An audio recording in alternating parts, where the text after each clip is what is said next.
Welcome to Marvel Vision, a podcast about Marvel, the MCU, and right now, What If? I'm Alex. I'm Justin. I'm Pete. And we are going to be talking about What If Season 1, Episode 6, What If Killmonger rescued Tony Stark? What if indeed? We're going to talk all about that. So if you haven't watched the episode, go watch it on Disney Plus, then come back here. But the broad strokes is exactly as usual what the title says right at the beginning of the MCU. Tony Stark, instead of getting shrapnel in his heart, gets rescued by Eric Killmonger. Gets friendship in his heart. Yes, there you go. And we get a rough approximation of Iron Man mashed up with Black Panther with a little bit of Age of Ultron thrown in there, just for good measure. Everyone's fave. Ultimately leading to a lot of folks dying, including Iron Man Tony Stark, among many, many others. And at the end of the day, Killmonger wins, gets back to Wakanda. He's the new Black Panther, and the world will never be the same. And that's kind of how things end there. Now, Pete, I'm curious, you have not been a fan of the darker what ifs versus the happier, cheerier what ifs that we know very well from our comics, from our childhood. Those were always a laugh a minute. What was your take on this one? And I know specifically I'm going to have a sense of what you didn't like about it, but go ahead. I'm curious to see if what you're about to say. Why don't you give me a little taste of what you think I'm like? No, I think you were not Pete, a huge fan. The podcast has changed a little bit. Now Alex just says our opinions. Yeah, and we just rhyme. I like this. This is fun. I want to see how well he does. Well, I think you were probably upset about the same thing that upset me. I don't need to see Chadwick Boseman die over and over and over again. It's a real bummer, man. Hello?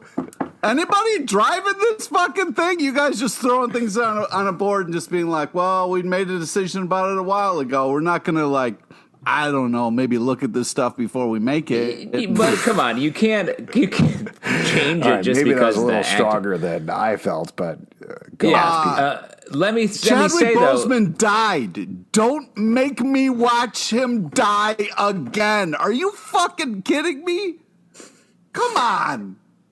I hear you. The emotional stakes for real this quick episode. question, just because you weren't here for the last episode, what did you think about where they ate Chadwick Boseman's leg? Did you feel better about that? Yeah, it's a lot of fun, this show. Why you ask that question? Why don't you just, Pete's been away for a couple of weeks. I haven't had the fun of poking a bear, which is the childhood game we'd play when I was growing up. Yeah. In Adirondack Park. Yeah, the real park out there. You poke this metaphorical bear while Pete was out there poking real bears. That's right. Out in the woods. No, but let's just say I understand the emotional stakes of this. I feel it too. But from a story perspective, I actually really liked that we because let me finish. A story perspective? Let me finish. The end where we get to see Shala talking to Eric in the Ancestors world, I thought was great. It was a great moment, and it capped the episode in a really good way. Overall, it sounds like, Justin, you and I have a little bit of a differing opinion here. I think this is my least favorite episode of What If so far. It didn't really go very far afield from necessarily some of the beats of Iron Man, but mostly it felt like Black Panther remixed in a certain way. And I like these episodes a lot better when they take some chances, when they go a little farther. It felt like it ended rather abruptly, and to the point that Pete was making, though maybe a little less shouty. I do actually wonder if they changed this episode a little bit, because the Watchers' narration at the end there sounded very targeted, specifically about the tragic legacy of Chadwick Boseman and him versus just Black Panther. So I do wonder if there was maybe a little bit something more to the episode, and instead they threw this thing on there and decided to end it there. Possibly. You're not better than me just because you talk in a more monotone, less yelly manner. Okay, you fucking dick. Yeah, you're like, in a less shouty way, I'm going to say my opinion, and so I'm going to express my thoughts while I kick my friend in the fucking nuts. I'm sorry, Pete. I apologize. I'll stop poking the bear now. Yeah, I appreciate it.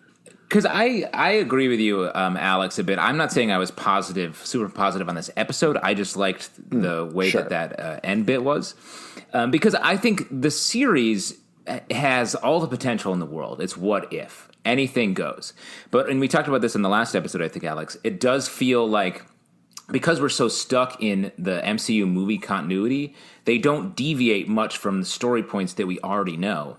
And then in the case of this episode, they're just slamming story points together from Iron Man and Black Panther. And it does feel a little...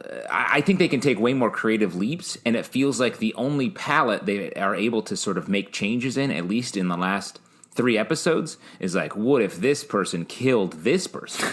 And it's like, not all what ifs are like, what if this guy died? Or what if this... So like, it just feels like we can expand the palette here. Even if you're just sticking with MCU continuity, you can expand the palette any which way.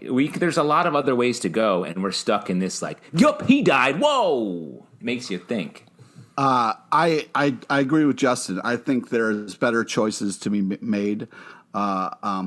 It's cool that it's like showing how great these heroes are in their roles. It's a nice way to kind of be like, hey, it's a good thing Tony Stark had to go through some stuff so he could grow as a person and be a better hero. It's like, hell yeah, I agree with that. But it's like, hey, what if we explored some darker, shittier ideas? You know what I mean? Like, wouldn't that be cool?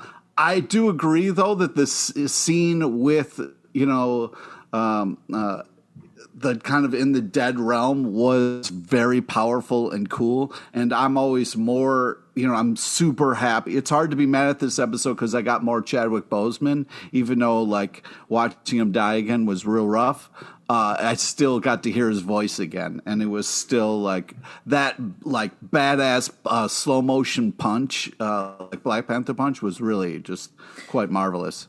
The Black Panther fight stuff I thought was great, and a nice, like, just great action beat in the middle when I was like, we're seeing a lot of him do this. Sort of a bad sign for maybe his future in the rest of the episode, which instantly came true. But let me talk about a positive. Killmonger, despite being a villain, it was great to see him again. He's a great villain. Yeah. Fan favorite. Great fan fave. I really like, and from the story of this episode, it was really well thought out and sort of was a nice like Jacob's ladder of Killmonger making these different moves and getting ahead of basically everyone this entire time except for the button at the end. Yeah, taken on its own, this is a really good Killmonger story, like you're saying. I don't think they totally nailed the level of Michael B. Jordan's swagger in animated form. We've talked about this before, but like when the characters are standing still, there's something about the animation that doesn't quite work about their faces some of the time. But the action stuff is so good. And like you're talking about, Michael B.'s voice is so good here. He knows how to capture it, even if the animation isn't quite working. And the plot moves are still good because he is always 3 to 5 steps ahead of absolutely everybody at all time. So that is very fun to watch. Also fun to watch, one of my favorite underrated characters from the MCU, Ulysses Klaue, played by Andy Serkis, just because it's so weird. I forget how weird it is until he comes out with, I think he's doing an Afrikaner accent or something like that. But it's he's bizarre. Having fun. It seems like he's having fun with this character. Every time we see him, it's a fun, like how excited he is about being a bad guy. It's, the guy loves his work. He has like this, South African John Wayne vibe going for him. And it is like, it does stick out in a good way, I think, anytime we see him.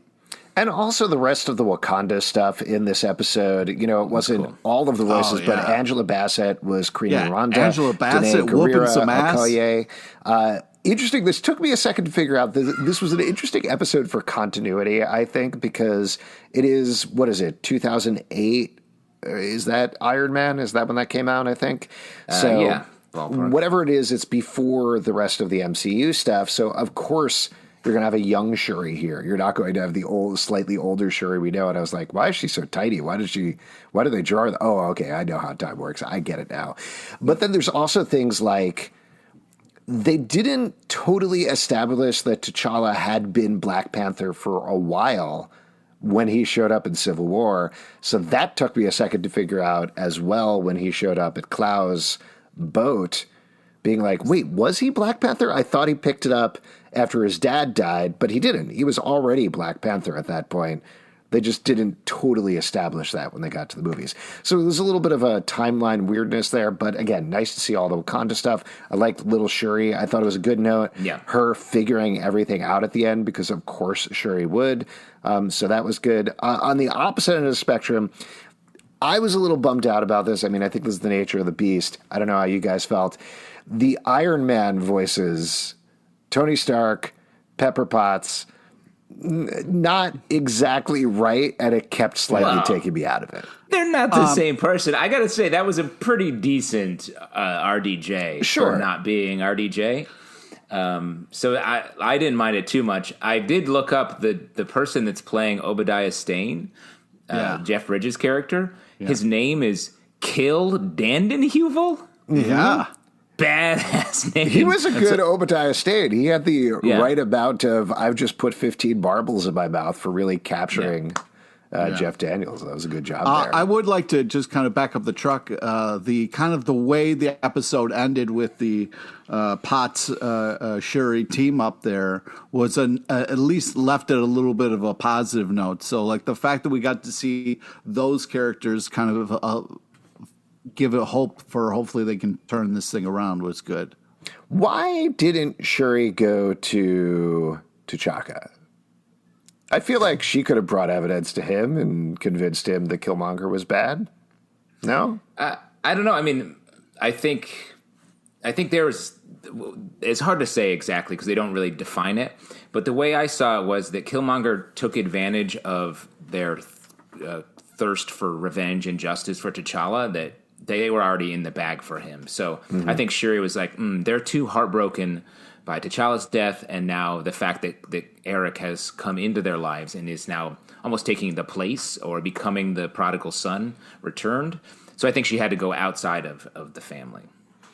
Now, another voice showed up in this episode, and I think this is really turning out to be the breakout character of What If. Leslie Bibb, once again back as Christine Everhart, everybody's favorite news reporter. She asks a question, and the conference really pushes Tony on a couple of things. So good to see her back. I think this is all building up to the final episode of What If. Is going to be all what if Christine Everhart was more involved in the MCU. Yeah, the ultimate press conference, final episode. Just questions. What if Christine Everhart asked even more hard-hitting questions? Other notes, other things that you like. Pete, even though you were bummed, was there anything else that you liked about the episode in particular? The fact that we did get to see Killmonger does get to see the sunset. That was nice. Just a note, he got to see the sunset in Black Panther as he's dying. Yeah, that's the best way to see a sunset, man. You're like, it's not going to get better than this. Is it? It's not going to get better than this. This is like... It's a nice metaphor. It's a nice metaphor. If you live, it's a better way to see a sunset. Yeah. So it's not good to die when you're seeing a sunrise because you're like, oh, man. You don't want to die. You don't want to die at like noon. Ugh. Mm-hmm. Sun right above, hot. Ugh, sweaty. I love a cooling moment. Yeah, they'll look at your dead body and be like, "This guy's too sweaty to bury." No thanks. Yeah, exactly. They'll just slide right out of the grave. Still.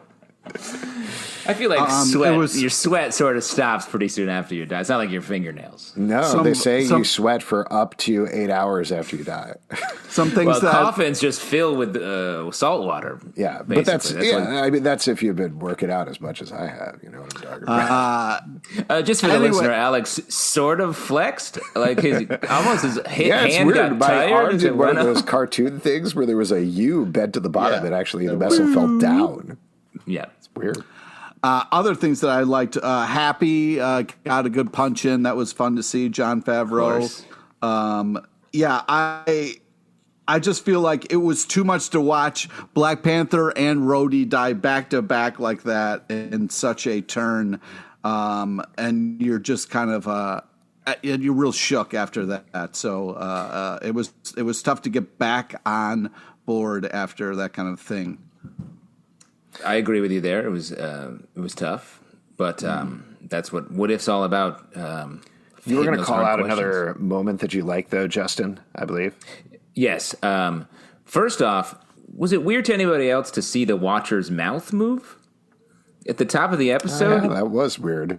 Usually, I mean, he's just sitting there quiet with mouth closed. Even when he's talking, he's just like sort of looking at people sternly. Yeah. So when his mouth was moving, I was like, usually he's just more with the eyes and less with the mouth. You know what I mean? And he was looking right at us as he was talking. Do you think when... So there's a couple of different views of the Watcher, right? Like we see him kind of floating in space. Sometimes we see him in the background and it's a full body shot. Sometimes, like later on in the episode, it's just his head over the horizon. Do you think he's looking in closer? Like just getting closer and he's like, ooh, this is interesting. And he's leaning in and that's when we just see his head? Do you think he has like an astigmatism or he's a little nearsighted? He has to, like, maybe he doesn't know who any of these characters are. Maybe he's looking. He's like, that T'Chaka? What if Killmonger? Is that Killmonger? He was in the Black Panther movie, right? All right. We did get to see Killmonger do, make one of his marks. So that was fun. That was fun. It was fun. I've been doing that too, by the way. Smart. Yeah. Every time, no kills yet, right? Every time I kill an ant, scratch myself up. Oh, wow. So far, no marks, like you said. Come to my house, you'll have a real Scarfest. We're all sort of doing the Killmonger game until we actually start murdering, right? Absolutely. Any final thoughts on this episode, though, before we move on to the vision board? I do Justin. have a couple more moments. It was nice to see all the Avengers moments animated right at the top. With the swirl around shot on the Avengers was cool. Tony with the Infinity Gauntlet on his Iron Man armor was very cool. A lot of great lines in this episode as well, just to call out. A man was saved. The man was saved. The hero was lost, I thought was cool, right at the top. And then a line that Killmonger has right after he kills Tony. The big difference between you and me is you can't see the difference between you and me. Yeah. That was dope. And that's why I think Killmonger, despite the fact that he's just murders indiscriminately, like that philosophy behind the character is what makes him so interesting. And Can I just mention, Pete, just before you get to your point, the one thing that I wanted to mention before I forget. This gets back to the thing about these episodes feeling a little limited. I liked Killmonger teaming up with Tony Stark so much. I wanted more of that. I wanted to see that stretch out through more of MCU history. Like what happens when Loki invades with the Chitauri? What are Killmonger and Tony Stark doing?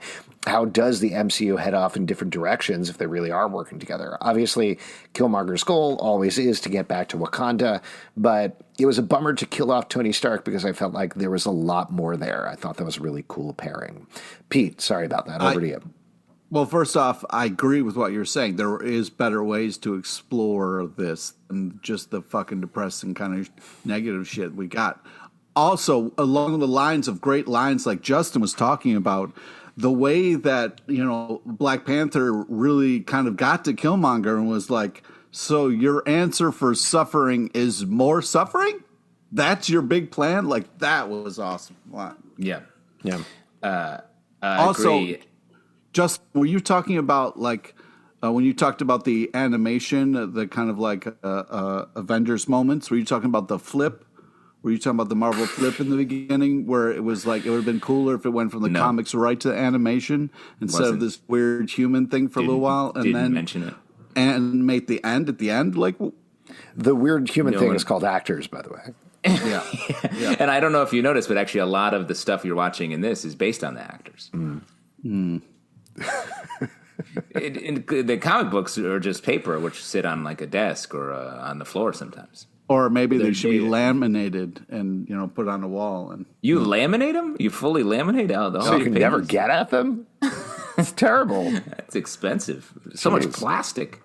And the one final thing, another line, I love the little joke when Killmonger showed Tony his basically Gundam wing robot design. He was like, what? I'm into anime. I love anime. What? Fun. Yeah.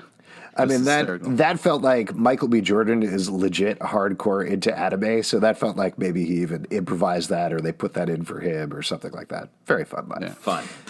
All right, we're going to move over to the vision board where we talk about things coming forward in Marvel. Now, potential spoilers, ahoy, for all of this because we're going to talk about some Marvel Are you? news. You should wait. Are you a captain now? Are you a Time captain to put of a ship? on the spoiler hat. Alex is at sea right now. What? To the Alex sea at of his- spoilers. Whoa, there'll be some choppy spoilers ahead, yar. His desk floating in the New York harbor. Alex working tirelessly, trying to keep his Wi-Fi from falling into the drink. Well, let's get into this. This Spoilers is some ahoy! Marvel stuff that happened over the past week. Now, this is one that we're definitely going to be talking about here on the Marvel Vision podcast. But just the other day, the Hawkeye trailer finally dropped. Very exciting, teasing the first season of the show that's coming just in time for Thanksgiving and Christmas. What'd you guys think? What was your big impression here? I know we're all huge Hawkeye heads, so let's get into it. Hawksgiving is coming our way. I mean, the art for a comic book reader, the title. I feel a little asterisk coming on here. Well, here's the thing. There we go. The logo is the Matt Fraction run of Hawkeye. Sure. Redefined the character. Which I think David Aja designed the logo as well. I could be wrong about that. 100%. I think you're right. And we have this fun, Hawkeye who, gets messed up, makes mistakes. Yeah. And then behind the logo, we re-meet Jeremy Renner as Hawkeye, who is maybe the opposite energy of that run on Hawkeye. So it is brooding, dark, and then we get all of this, the orphan outfit. Ronin? Is it the orphan? Ronin, that's it. Sorry, Ronin. What? The Ronin outfit. Orphan. That's from DC. Have you continuity. read comics before? Yeah, I've read too many comics, and they pickled my brain. Were you just in Annie or something? Were you just watching Annie with your kids? Orphan, the character. They do from go to over the in DC. theater. Is that what you're thinking of with Little Orphan Annie? Yeah. Yes, Rogers Sun the Will Come musical Out is tomorrow. playing. Yeah. The sun will come out. Did you just America. adopt a child? What happened? Yeah, that's how it works. Anyway, Pete's correct. You just have to say orphan out loud, and then suddenly you have a child. Oh no, we've said it several times on this podcast. it's like Candyman. Yeah, Candyman. Yeah, you look in a mirror say orphan 5 times. Bunch of bee orphans come out. So I guess what I'm saying, though, is I'm curious how they're going to make the tonal shifts if they are going to do this storyline where Hawkeye is living in New York, which the trailer does a lot of work to be like, here's his family. Remember them? He has to get away from them because they're not fun or part of this. So he's in New York, and it's the trailer's doing so much work to be like, okay, let's clear the decks. And here's a fun version of Hawkeye who meets a younger Hawkeye who actually does feel very fun. Yeah, there's a weird. Most of the trailer makes a lot of sense. The most unbelievable part to me is it turns out Haley Steinfeld's Kate Bishop is a fan of Hawkeye, which I don't think anybody is. Doesn't exist. Doesn't exist. So sounds like a lie. Yeah, must be some sort of magic from Doctor Strange or something like that. A mind wipe or something. I don't know. But to your point, I think it feels like the first episode is going to flip over backwards to get to the point that we know from the Matt Fraction David Aja comic and get there. But when it does, the rapport actually is fun. And Haley Steinfeld looks great as Kate Bishop. I'm very excited to watch her on this show. They've got the tracksuit mafia going on. They've got a lot of touch points there. I hope Matt Fraction and David Aja are making a ton of cash off the show. I suspect they're probably not, but they definitely should. And I was more excited to see this based on the trailer than I was previously, just not particularly being a fan of Jeremy Renner as Hawkeye. What about you, Pete? Well, here's the thing. This trailer for me was like, hey, we all know you want the Fraction Hawkeye, but remember, Jeremy Renner is playing the roles, so if you saw his Amazon page, you know what this is going to be. So, the focus is Amazon page. Yeah. Yeah. He had a whole Amazon store. It was mostly beef jerky and lanterns and things. Oh, yeah, knives. Different kinds of knives. So, anyways, the comedy and the heart is going to be in Kate's role, and it looks like Haley's going to do great as that. So I'm hoping that that's how they're going to shift and kind of roll with this and still try to get the feel of the Mad Fraction stuff. You know what I mean? So You can't make Jeremy Renner be likable or be something he's not. So it's like, you just got to accept that it's going to be that, and then, be open to the other things, because otherwise you're going to fight it the whole way, man. What do you think the Pizza Dog episode will be like? Oh, so good. I don't know if are they going to go for something like that? Like, we're probably going to get 6 episodes here. Maybe we'll get something from... So for people that don't know what we're talking about, there's a whole issue that is from Lucky the Pizza Dog, the dog that they adopt's perspective. It's absolutely fantastic. I wonder if they'll do some sort of like Pizza Dog vision throughout various episodes, like sort of pepper it in there versus one whole episode. No, I don't know if we'll get that. Just like GoPro on the top of a dog episode. Great. I'd watch it. I'd love to see that. Anyway, it looks like fun. Let's move on. This is another little bit that apparently was out there for a while, but I didn't realize until the other day, so I just wanted to mention it here. Apparently, there are 9 episodes in this season of What If instead of 10, as was previously reported. Whoa. I heard from a couple of people who said this is because of COVID. They weren't able to complete one of them. But the interesting thing there is this was mentioned as part of a press release about the mid-season trailer where they also plugged that the heroes of the multiverse are all coming together. So if they cut an episode out, hopefully it was not an important one, because all of these dangling plot lines that we've seen, it seems like they're actually going to be coming together in some sort of big thing at the end of the season, which is exciting. Yeah, I think we're going to assemble all of the characters together, maybe all of the good ones versus all of the bad ones, and they will fight in some way, perhaps over some sort of a Marvel zombie-verse, hypothetically. I think that makes 100% sense, and I think that's in fact what we're going to see. Maybe the episode they cut out was, what if all the Avengers just died all at once or something?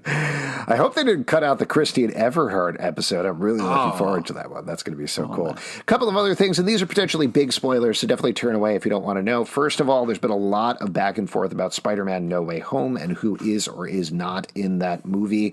One thing that's been discussed very widely, to the point that some stills were released that I believe were later debunked and are not true, but that's how rabid people are getting, that Andrew Garfield and Tobey Maguire are in the movie, making it a legit Spider-Verse movie, mixing it up with Tom Holland.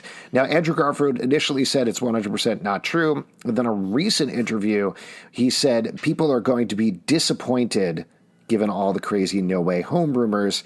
To me, that sounds like A, a confirmation that he's in it, but B, maybe it's not quite as big of a part as people were speculating. What do you guys take away from that? Maybe he was saying people are going to be disappointed in his Spider-Man movies. Right, the first two. When they see how good this one is. It seemed like, I watched the whole interview, and it seemed like he was trying to be, he said, like, I'm just trying to tamper expectations so that, like, I'm not in it. Because he was like, that would be news to me if there was a, leak thing of, and it seemed like something, he was like, Tom Holland's great. I like just watching it. I'm not trying to be Spider-Man. Here's what I think. I think it's going to be a one-off Spider-Man meme joke moment and then out. So I don't think we're going to get a whole... I think that's what he means by, you're going to be disappointed if you think I'm in this, because I bet he is in it, to your point, Alex, but I bet it is for a one-off little cameo joke and not much more than that. Yeah, so, I mean, the initial rumors were that there was going to be a whole third act with the three of them fighting the Sinister Six. No? You're going to say no? I just don't think so. Well, first off, that's a lot. And second off, who wants that? Like, bringing back these other Spider-Men to be a full part of the story feels confusing, and it feels like you might split your fan base a little bit when it's like, everyone's pretty happy with where we are Spider-Man-wise, so let's just keep that. I mean, listen, I could see it happening because they're kind of go for broke here. The original plan was to have 4 of the Spider-Man movies with Tom Holland because of stony Disney negotiations. Who knows exactly what's going to happen here? So they might be like, let's go for broke in this last one and just throw absolutely everything in there. But I hope whatever happens, if there are cameos, if it's Andrew Garfield's in every frame of the movie or he's in, just one singular scene, I do hope it keeps it focused on Tom Holland's Spider-Man because that's the point of the movie, Yeah. Here's what I think it's the speculation is clearly pointing to Mephisto, Al Pacino, in red makeup joining the cast. 100%. 100%. Another rumory thing, there's been a lot of talk about Vincent D'Onofrio maybe coming back as Kingpin and potentially for Hawkeye, which I think would be great. I'd love to see that. He was awesome on Daredevil. That would be so much fun. But he seemed to also throw a little cold water on these rumors with a tweet where he said, basically, it is very weird to Vincent D'Onofrio way that he was very flattered by this, but he writes things like this all the time. People were responding specifically to him favoriting tweets after the Hawkeye trailer saying, oh man, I hope Vincent D'Onofrio is in this as Kingpin. And they're like, that's a confirmation. I think he was just being a nice guy. What do you guys think? Oh, someone favoring a tweet that mentions their name in it? Yeah, I think that's just what people do. Yeah. It doesn't mean shit. Pete, what do you think? Is Kingpin in the Hawkeye series? Does this confirm it? I don't. It would be great. I would. There would be. How could you not bring him back? That role is unbelievable. He knocked it out of the park. So we got to find some way to bring him back. I don't know if it's Hawkeye, but hopefully this gets some people talking over at Marvel, and they can make it happen. Now, if he does show up, presumably this is not going to be necessarily the Netflix version of Kingpin, who is making omelets all the time. So this is an MCU version. Do you think he's going to make pancakes or waffles? Or what sort of breakfast food is he going to talk over while he's making? I think it's oatmeal. You know what I mean? It seems like, yeah. The perfect oatmeal. You have to steep it overnight oats.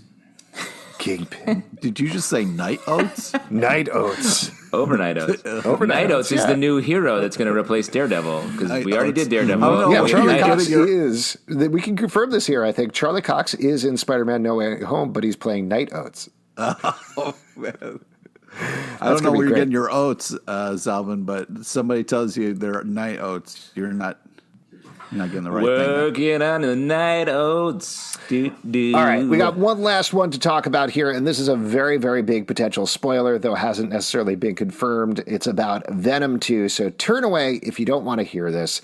This is the post-credits sequence of Venom 2. Reportedly, there was a UK screening that is confirmed, so fans did get to see it. They leaked, of course, the entire plot, even though you're not supposed to do that, and posted that online. But also, apparently, and there's many confusing reports here, but apparently the post-credits sequence in some way may show off the scene from Spider-Man Far From Home where Tom Holland is revealed as Spider-Man by J. Jonah Jameson, and Eddie gets to see it and either says something like, I hate that guy, or, tasty. Either way, it is Venom voice, one of the two things. But if this is true, what do you guys think about this? Are you excited to potentially see Venom be part of the MCU, or whatever is going on here going forward?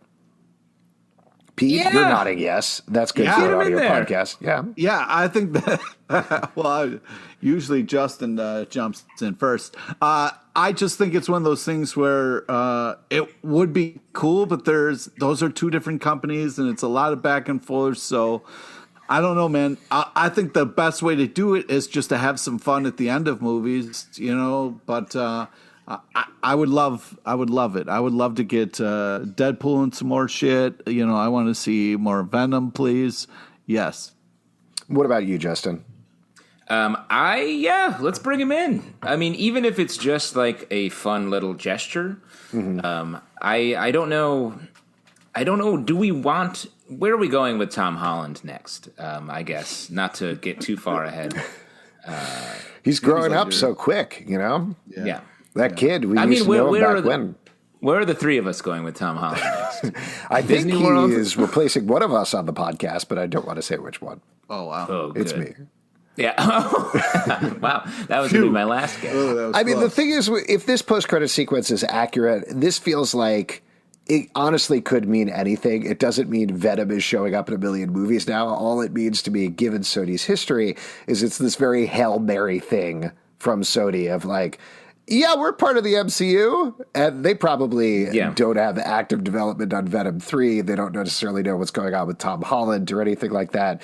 They're barely planning at this point going forward with any of their movies, but they're like, I don't know, they're thinking one checker move ahead at this point, and their checker move here is Yeah, we own the rights to Jonah Jameson. We own the rights to Spider-Man.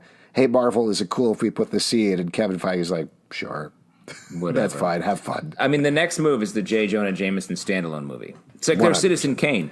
I would love to see J. Jonah Jameson movie, Christine Everhart, What If episode. Bring them together. What kind of news are they going to make? It's going to be great. Will it be a zine? Will it be a newspaper? We don't know. What if they launched a blog? Oh, that would be very so cool. Modern. Yeah. They'd head to Substack probably. Oh, cool. Wow. Definitely explaining that to the Marvel fans would be great. This is fun. This is fun. And this is a great point to wrap up this episode. If you'd like to support us, patreon.com/comicbookclub. Also, we do a live show every Tuesday night at 7 p.m. to Crowdcast and YouTube. Come hang out. We would love to chat with you about What If and the rest of the Marvel Cinematic Universe. iTunes, Android, Spotify, Stitcher, or the app of your choice to subscribe, listen, and follow the show at Marvel Vision Pod on Twitter, Instagram, and Facebook. Comicbookclublive.com for this podcast and many more. Until next time, stay marvelous. Stay marvelous. What? How?